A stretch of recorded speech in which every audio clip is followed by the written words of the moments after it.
এই মেয়েটিকে দেখার পরে আমি যেন সব কিছু ভুলে যাচ্ছি। বারবার যেন তার কথা আমার মনে পড়ে যাচ্ছে। জানি না তার সঙ্গে আমার গত জন্মে কোনো সম্পর্ক ছিল নাকি, না হলে কেন, না হলে কেন তার কথা এইভাবে আমার বারবার মনে পড়ে যাচ্ছে। সুন্দরীকে যদি হারিয়ে ফেলি, কখনো সুন্দরীকে কাছে পাবো না। এই মুহূর্তে আর বিলম্ব না করে ছুটে যাবো আমি সুন্দরীর নিকটে। বলি, সুন্দরী। একই যুবক, তুমি ফের চলে এসছো আমার এখানে কেন? যুবক, তুমি তো ঘিরে ফিরে যাচ্ছিলে, তাই না? জানো সুন্দরী, বলো। তোমাকে দেখার পরে তোমাকে যেন আমি ভালোবেসে ফেলেছি। এ কি বলছো যুবক? আমার এই মন প্রাণ চাই তোমাকে সারা জীবনের মতো আমার আপন করে ফেলতে। না যুবক, তুমি যখন আমাকে যদি প্রেম করবে তাহলে এইভাবে না, তবে আমাকে পেতে গেলে আমার কথা মতন তোমাকে চলতে হবে যুবক। তাই নাকি? হ্যাঁ। আচ্ছা বলো তো, তোমার কথা মতো এমন কি কর্ম করলে ঠিক তোমাকে আমি কাছে পাবো বলো বেশ, দেখি? তুমি আমার কথা মতন এই মধ্যে তুমি ছুটে যাবে ঘরে, গোসা মন্দিরে তুমি প্রবেশ করবে, তোমার দাদুর কাছে তুমি প্রকাশ করবে তোমার মনের কথা। তাই হবে সুন্দরী। আজকের দিনে তোমাকে পাওয়ার জন্য আমি সবকিছু করতে পারি। বেশ। এই মুহূর্তে আমি রাজপ্রাসাদে না গিয়ে ওই গোসা মন্দিরে প্রবেশ করব, আর যে আমাকে নিতে আসবে তাকে আমার বিয়ের কথা আমি স্মরণ করে দেবো। বেশ তুমি যুবক। এখন আসতে পারো কেমন? বেশ। সত্যি সুন্দরী আমায় বলে গেলেন আজকের দিনে তাকে পাওয়ার জন্য নাকি আমায় গোসা মন্দিরে প্রবেশ করতে হবে।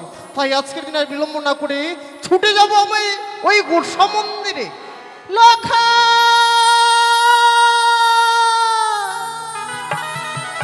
লখা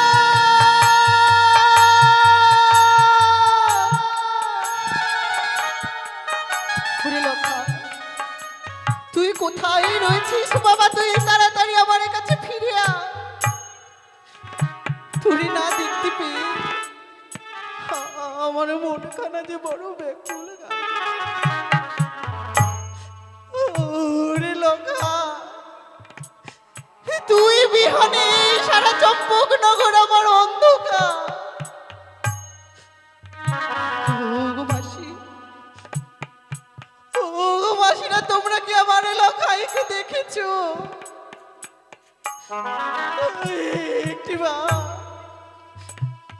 একটিবার আমায় বলো না, আমার লখাইকে তোমরা দেখেছো কিনা? ও গো, তোমরা কেন চুপ করে রয়েছো? তোমরা কেন চুপ করে রয়েছো? আমায় বলো না, আমায় বলো।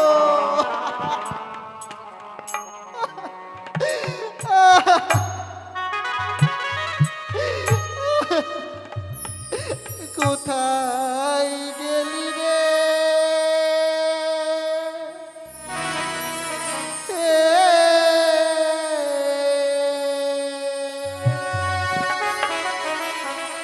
ওরে বা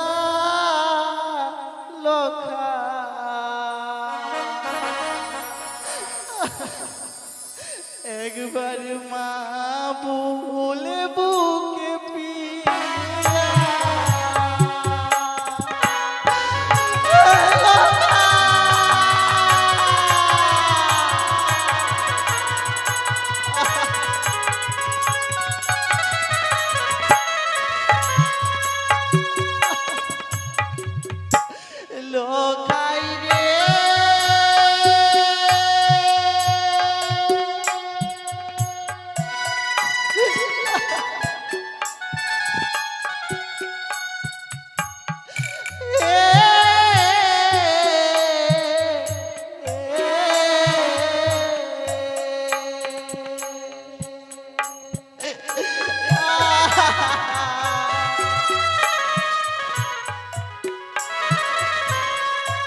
একই আমি যেন কান্নার কণ্ঠস্বর শুনতে পাচ্ছি। প্রাসাদে কে কে এমন ভাবে কান্না করছে? তবে কি আমার বৌমা কান্না করছে? না না, এই হতে পারে না। কেন কেন আমার বৌমা কান্না করবে? তবু তবু তো মনে হচ্ছে, মনে হয় আমার বৌমা কান্না করছে। কারণ আমি আর বিলম্ব করবো না, এই মধ্যে প্রাসাদে প্রবেশ করে দেখবো কে কে সমান ভাবে কান্না করছে।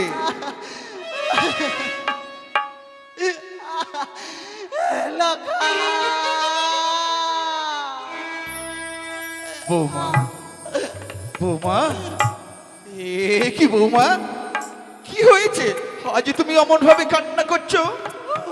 আমার দাদু ভাই বোঝে তোমায় কিছু বলেছে? কই ডাকো তো, আমি তাকে খুব করে বকে দেব। মন্ত্রী কাকু, আমার এ সর্বস্ব শেষ হয়ে গেল মন্ত্রী কাকু। বৌমা, আমার আমি যে তোমার কোনো কথাই বুঝতে পারছি না। এমন কি হয়েছে তুমি যদি আমায় প্রকাশ করে না বলো, আমি যে কিছু বুঝতে পারছি না বৌমা। মন্ত্রী কাকু, আমার লখাই যে এখনো আমার কাছে ফিরে আসেনি মন্ত্রী কাকু। কি বললি বৌমা? আমার দাদু ভাই ওই পথশালায় থেকে প্রাসাদে ফিরেনি? না মন্ত্রী বৌমা বলো না, আজ অমর কথা বলো না বৌমা। আমার দাদু ভাই এখনো প্রাসাদ থেকে প্রাসাদে ফিরেনি? মন্ত্রী কাকু, সন্ধ্যা যখন ঘুরিয়ে গেল, আমি যেন সারা চম্পক নগরে গেলাম মায়েদের কাছে। সব মায়েদের যেন আমি জিজ্ঞেস করলাম, ওগো ভাইরা তোমরা কি আমার লখাইকে দেখেছো? কেউ কেউ আমার কথার উত্তরই দিল না। আমি দেখলাম সব মায়ের সন্তান সব মায়ের কোলে ফিরে গেছে, শুধুমাত্র আমার লখাই আসেনি। বৌমা অমন করে কেঁদো না বৌমা, আজ তুমি অমন করে কেঁদো না বৌমা। আজ তুমি যদি অমন ভাবে কান্না করো, হয়তো এই রাজ্যের অমঙ্গল ঘনিয়ে আসবি বৌমা। মন্ত্রী কাকু, তুমি কেঁদো না। আমি কি করে চুপ করে থাকি মন্ত্রী কাকু? একমাত্র আমার পুত্র লখাই, তাকেও আমি হারিয়ে ফেললাম। না না বৌমা না, আমি থাকতে আমার দাদু ভাইকে আমি কোথাও হারিয়ে যেতে দেবো না বৌমা। আমি তোমায় কথা দিয়ে যাচ্ছি বৌমা, আমার দাদু ভাই যেখানে থাকুক না কেন, যে অবস্থায় থাকুক না কেন, আমি খুঁজে নিয়েছি তোমার কোলে বসাবো বৌমা। হ্যাঁ বৌমা, হ্যাঁ তুমি নিয়ে আসবে মন্ত্রী কাকু? সত্যি? কোথায় খুঁজবে তুমি, কোথায় খুঁজবে আমার? কেন আমাদের এই বিশাল চম্পলা নগরে? আমি সারা চম্পক নগরে তন্ন তন্ন করে খুঁজেছি, আমি কোথাও আমার লখাইকে খুঁজে পাই। কি বললি বৌমা, তুমি সারা চম্পলা নগরে তন্ন তন্ন করে খুঁজেছো, তবু আমার দাদু ভাইকে খুঁজে পাওনি? বৌমা, হয়তো আমার দাদু ভাই পথ ভুলে আমাদের রাজ্য ছেড়ে অন্য রাজ্যে চলে যাচ্ছে। না না, আমি আর বিলম্ব করবো না বৌমা, আমি এই মধ্যে চলে যাবো। হয়তো হয়তো দেখা যাচ্ছে আমার দাদু ভাই বলে, দাদু ভাই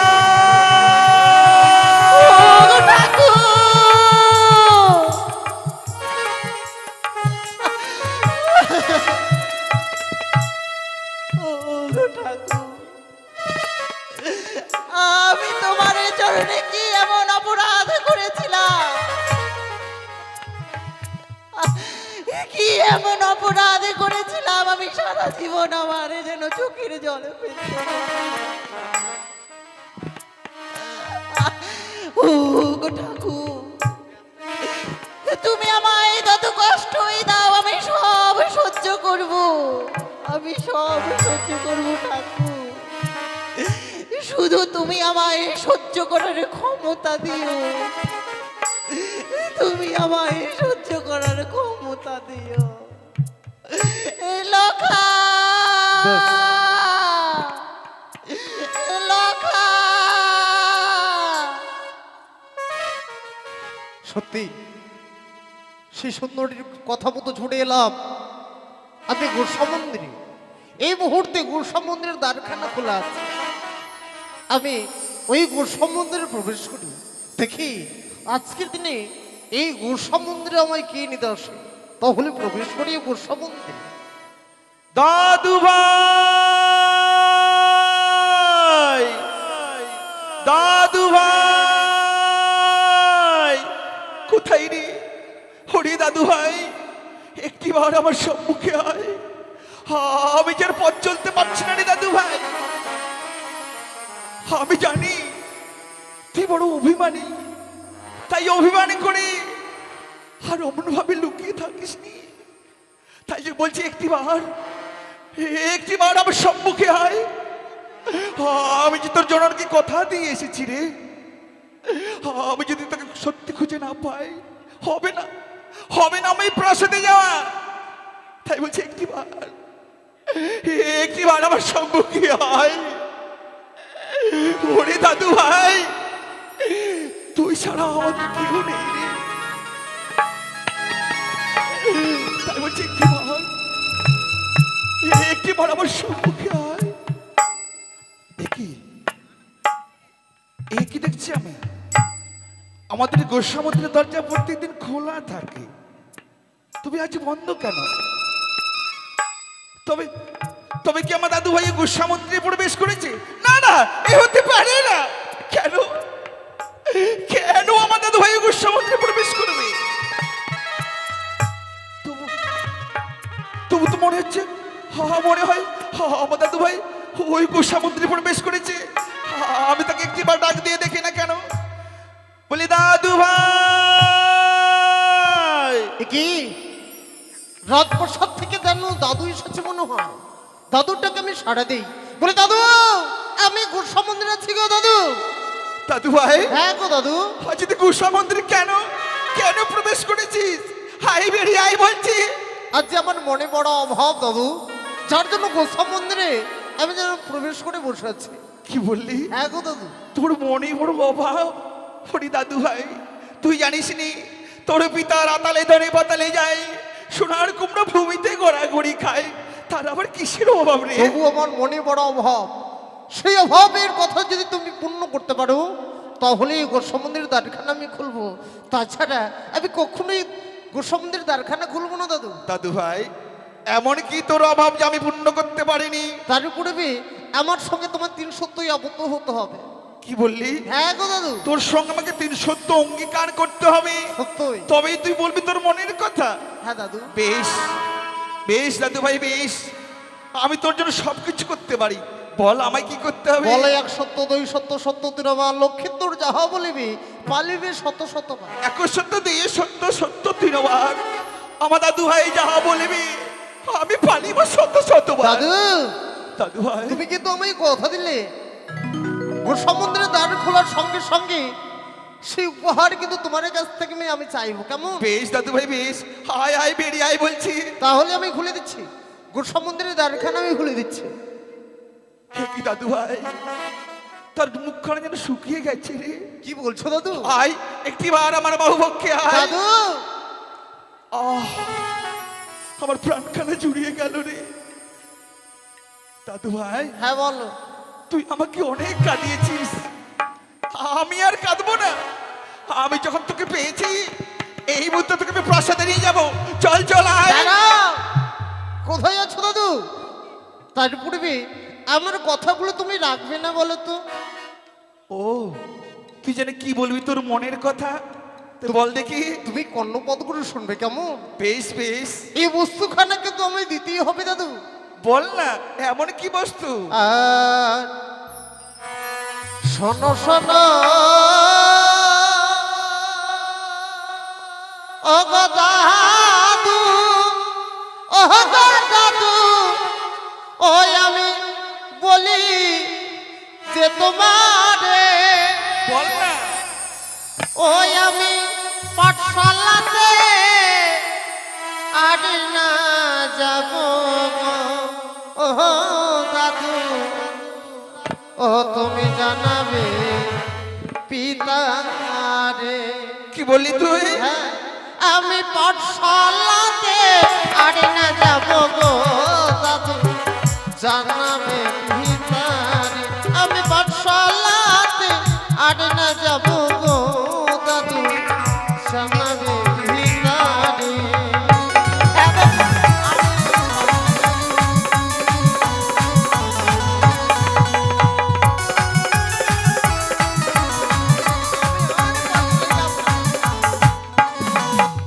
শোনো শোনো গো দাদু দাদু বলি যে তোমারে পাঠশালাতে ও গো দাদু আর তো যাব না ওই না পাঠশালাতে ও গো দাদু আমি তো যাব পাঠশালায় যাবি না?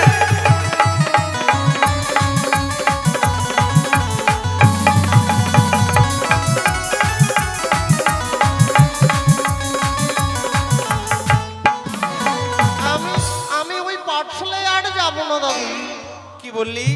পাঠশালায় যাবি না, লেখাপড়া করবি না, তবে কি করবি তুই এই বয়সে? লেখাপড়া ভালো লাগে না দাদু বলি যে তোমার লেখাপড়ায় মন বসে না দাদু জানাবি ভিতার আমার লেখাপড়ায় মন বসে না দাদু জানাবি ভিতার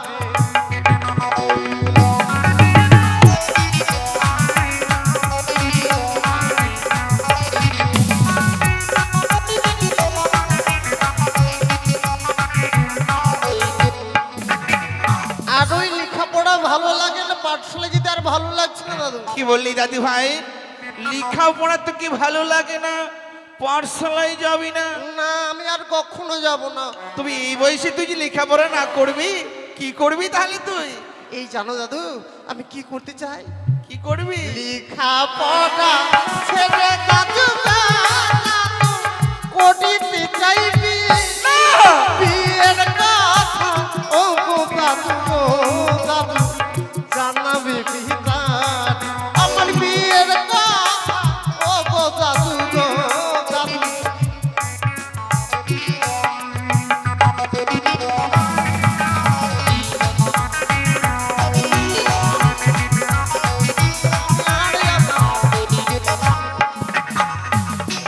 পাঠশালা লেখাপড়া ভালো লাগে না একটিবার আমি বিয়ে করতে চাই পাঠশালায় লেখাপড়া ভালো লাগে না, বিয়ে করবি? দাদু ভাই তোর এখনো বিয়ের বয়স হয়নি, তুই যতই লাফালাফি কর না আমার কাছে, আমি তোকে বিয়ে দিতে পারবো না রে। তবে শোনো বিয়ে যদি না দেবে তো প্রাণী না বাঁচিব গঙ্গার জালে ইয়া দাদু গো দাদু ডুবিয়া মরি বলিস রে? গঙ্গার জালে ইয়া দাদু গো দাদু ডুবিয়া মরি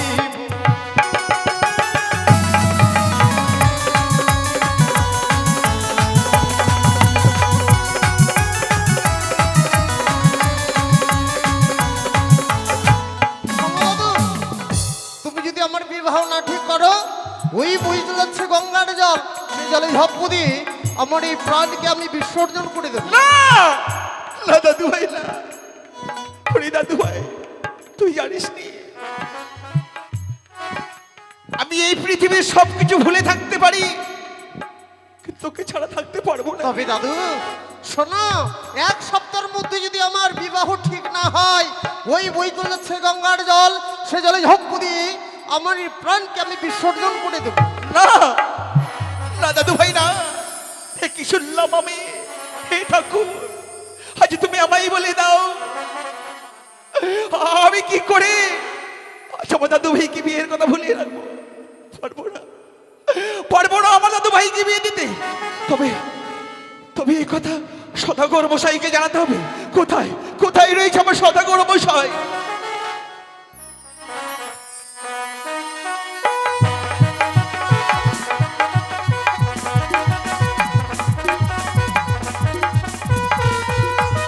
জয় শিব শম্ভ, জয় শিব শম্ভ, জয় শিব শম্ভ। পিতা ধর্ম পিতা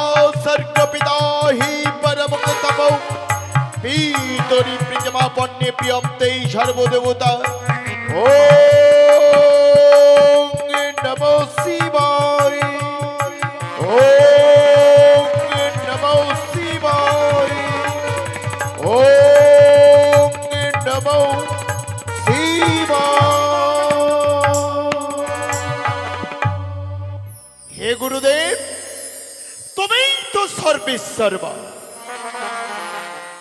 তুমি মানুষকে কাঁদাতেও পারো, আবার তুমি মানুষকে হাসাতেও পারো ঈশ্বর।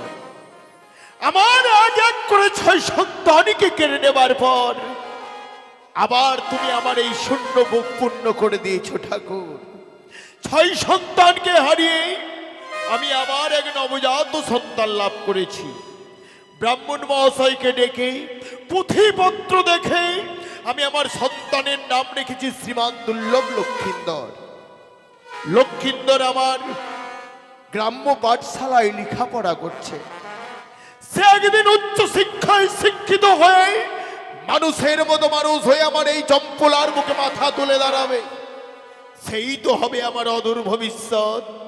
সেই তো একদিন আমার এই চম্পলার রাজ সিংহাসনে বসে পরিচালনা করবে এই পবিত্র চম্পকনগর রাজ্য।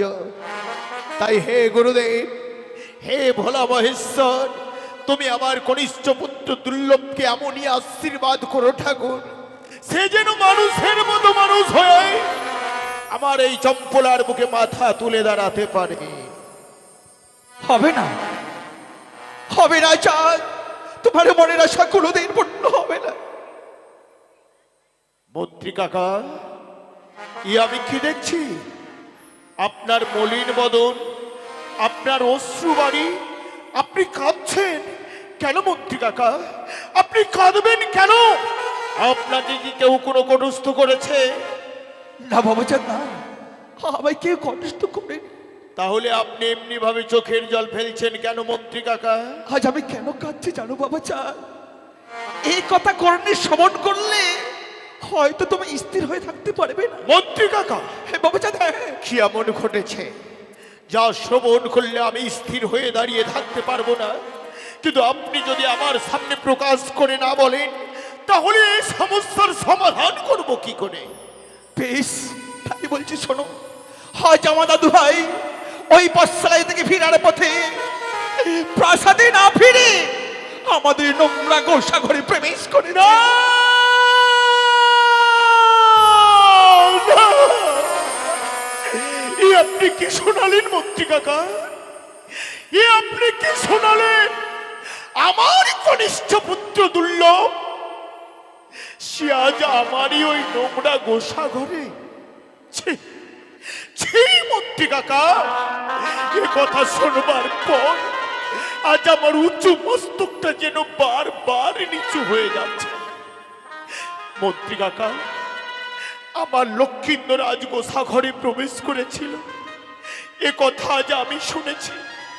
যদি আমার চম্পলার কোনো প্রজা শোনে যে আমার পুত্র লক্ষিন্দর সে আজ ওই নোংরা গোসা ঘরে প্রবেশ করেছিল, তাহলে ওরা সবাই আমাকে তিরস্কার করে বলবে চম্পলার অধীশ্বর চাঁদ সে নিজের সন্তানের অভাব মেটাতে পারে না বলে তার সন্তান আজ ওই নোংরা গোসা ঘরে প্রবেশ করেছিল। মন্ত্রী কাকা, বানিয়া বংশের শ্রেষ্ঠ সওদাগর আমি, ধনের অধীশ্বর আমি।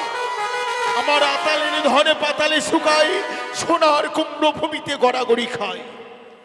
আমার সন্তানের কিসের এমন অভাব রয়েছে যা আমি পূর্ণ করতে পারিনি বলে সে আজ ওই নোংরা গোসা ঘরে প্রবেশ করেছিল। তার মনে বড় অভাব। মনের অভাব? হ্যাঁ, হ্যাঁ, কি চায় আমার পুত্র? সে লেখাপড়া করতে চায় না। কিন্তু কেন? এই নাবালক বয়সে সন্তান লেখাপড়া যদি না করে, তাহলে কি করে সে উচ্চ শিক্ষায় শিক্ষিত হবে? কি করে আমার অবর্তমানে এই চম্পলার রাজ সিংহাসনে বসে পরিচালনা করবে এই পবিত্র চম্পকনগর রাজ্য? বাবাচাঁদ, আমার দাদু ভাই কি বলেছে জানো? কি বলেছে? আমার লক্ষিন্দর কি বলেছে মন্ত্রী কাকা? সে পাঠশালায় যাবে না, লেখাপড়া করবে না। সে লেখাপড়া ছেড়ে আজ বিয়ের জন্য উন্মাদ হয়ে পড়েছে। না, এ হতে পারে না, এ হতে পারে না মন্ত্রী কাকা। আমার পুত্র দুর্লভ এই নাবালক বয়সে, না না না না না, এ আমি ভাবতেও পারছি না, এ আমি ভাবতেও পারছি না মন্ত্রী কাকা। আমার পুত্র এই নাবালক বয়সে বিয়ে বলে উন্মাদ হলো কেন? কে তুলে দিল আমার নাবালক সন্তানের কর্ণে এই বিয়ের মহামন্ত্র? আমি কিছু জানি না কেন আজ আমার দাদু ভাই এই বিয়ের জন্য উন্মাদ হয়ে পড়েছে। আমি কিছু জানি না।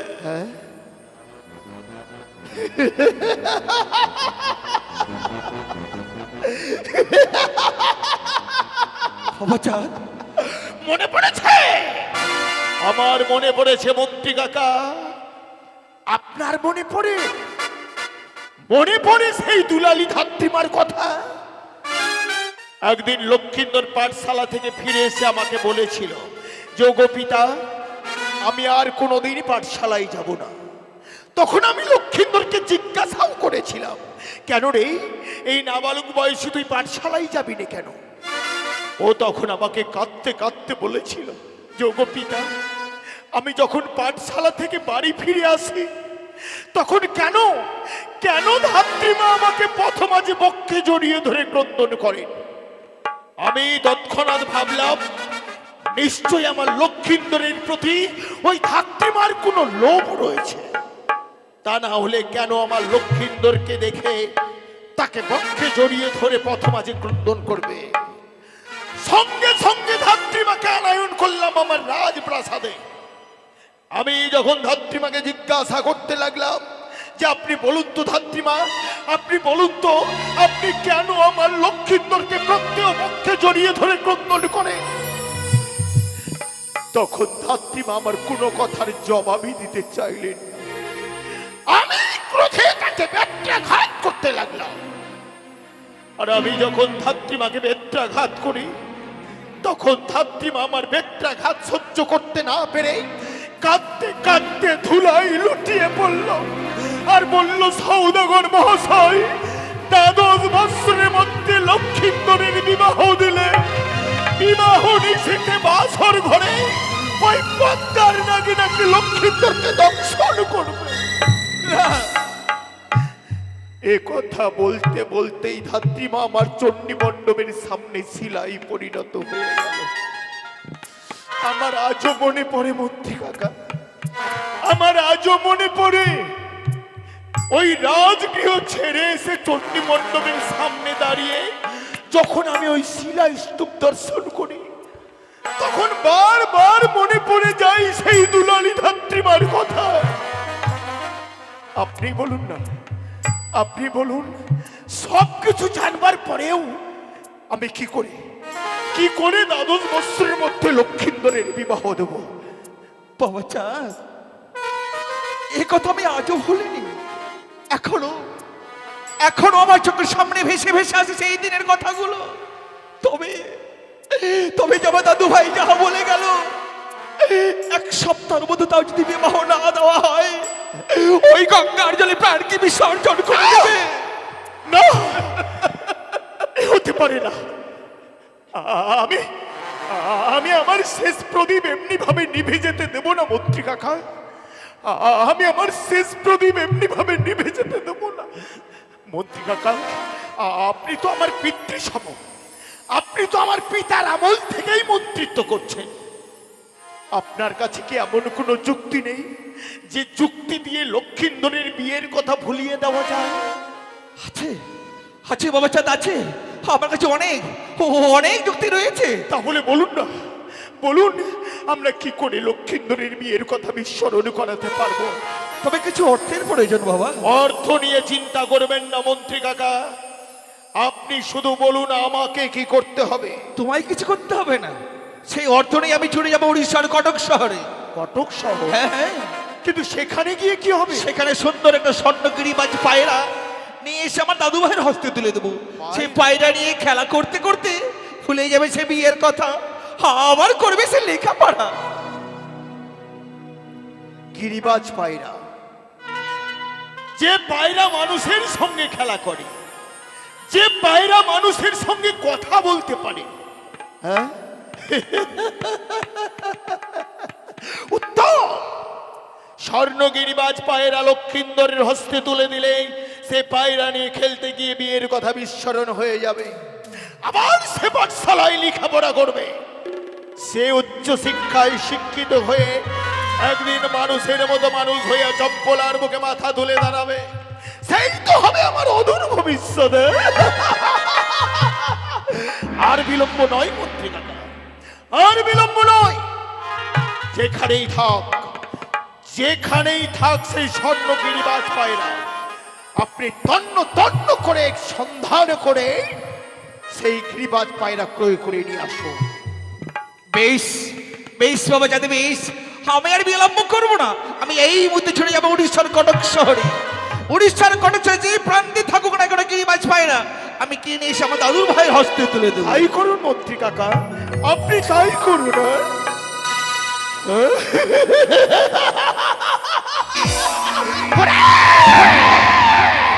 ওরে বেটি পাতাল বাসিনী নাগিনী, নাগিনী, তুই ভেবেছিস 7 বছরের মধ্যে লক্ষিন্দরের বিবাহ দিয়ে, বিবাহ নিশীতে বাসর ঘরে তুই তোর নাগদের আমার লক্ষিন্দরকে দংশন করবি? আমি তা কিছুতেই হতে দেব না, হতে দেব না। আমি তোর আশার বাসা ভেঙে দেব, ভেঙে দেব। যে করেই হোক, ছলে বলে কলে কৌশলে আমি লক্ষিন্দরের বিয়ের কথা বলা বই।